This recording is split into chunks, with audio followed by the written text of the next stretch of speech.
Hi, everyone. This is Savvy Psychologist. I'm Dr. Ellen Hendrickson, and every week I'll help you meet life's challenges with evidence-based research, a sympathetic ear, and zero judgment. Now, a few weeks ago on this podcast, we tackled the question of when to push versus when to rest. And this prompted a related question from listener Marissa in Richmond, Virginia. And she asked where the line falls between holding yourself to high standards versus practicing self-compassion. And I love this because it's a rich, juicy question. And the way I read it, Marissa is asking two things. So first is, when do I push myself to do better, to go farther? And when do I back off and say, I am enough?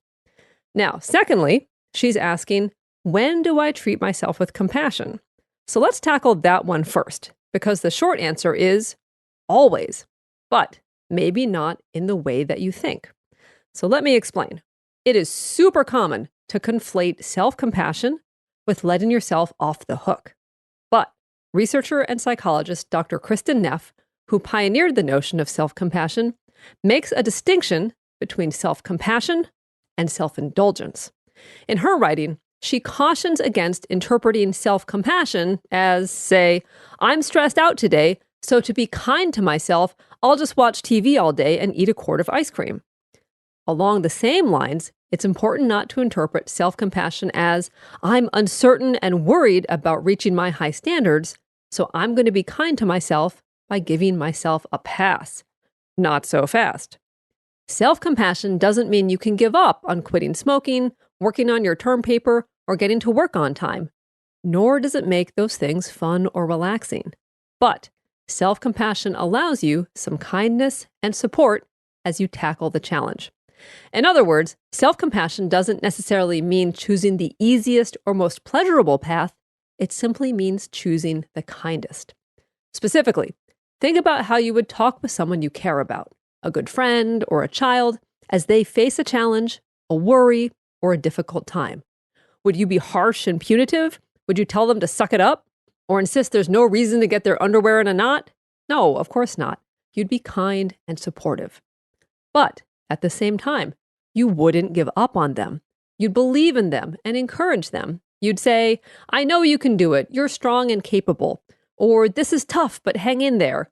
Or this will get easier as you go, I promise. Or you're doing great. Keep it up. Self-compassion is the same, but for you, by you.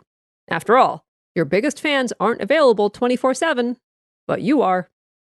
So think of self-compassion as a kind, supportive launch pad from which you can take risks, make mistakes, accomplish hard things, and live up to your high standards.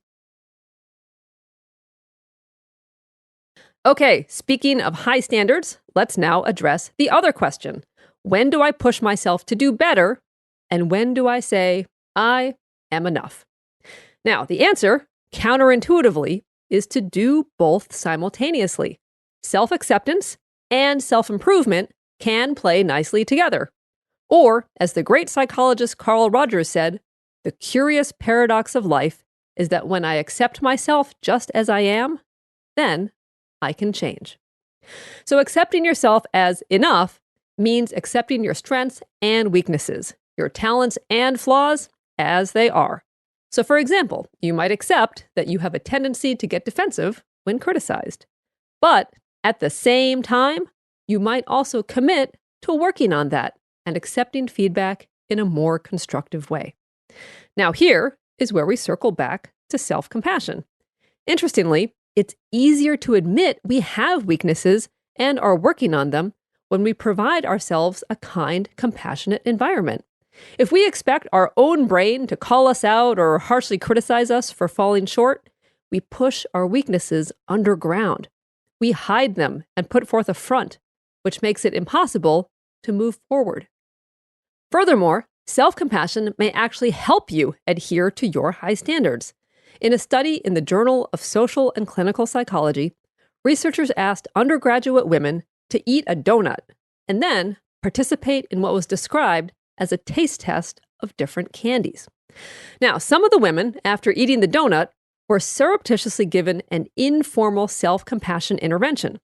The researchers said to them, quote, "Several people have told me that they feel bad about eating donuts in this study, so I hope you won't be hard on yourself. Everyone eats unhealthily sometimes, and everyone in this study eats this stuff, so I don't think there's any reason to really feel bad about it." Here's where it gets interesting. The women who got a shot of self-compassion, even just in casual conversation, ate significantly less candy than those who didn't get the self-compassion statement. You'd think it would be the opposite, that those who were given some compassion would feel let off the hook and then indulge, but no. Instead, a little self-compassion helps us get back on the wagon and stick to our standards.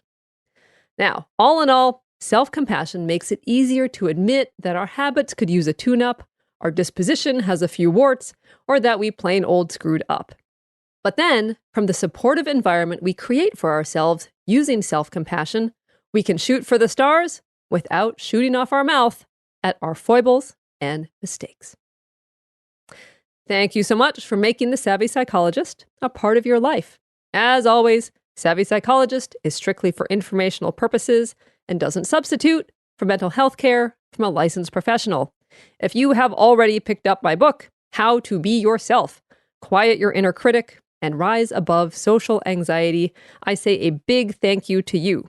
Now, if you enjoyed it, please consider leaving a review on Amazon, especially if, like so many other reviewers, it helped you to make genuine, effective changes in your life and leave social anxiety behind. Thank you so much for listening, and have a wonderful week. I'll see you here next Friday and every Friday for a happier, healthier mind.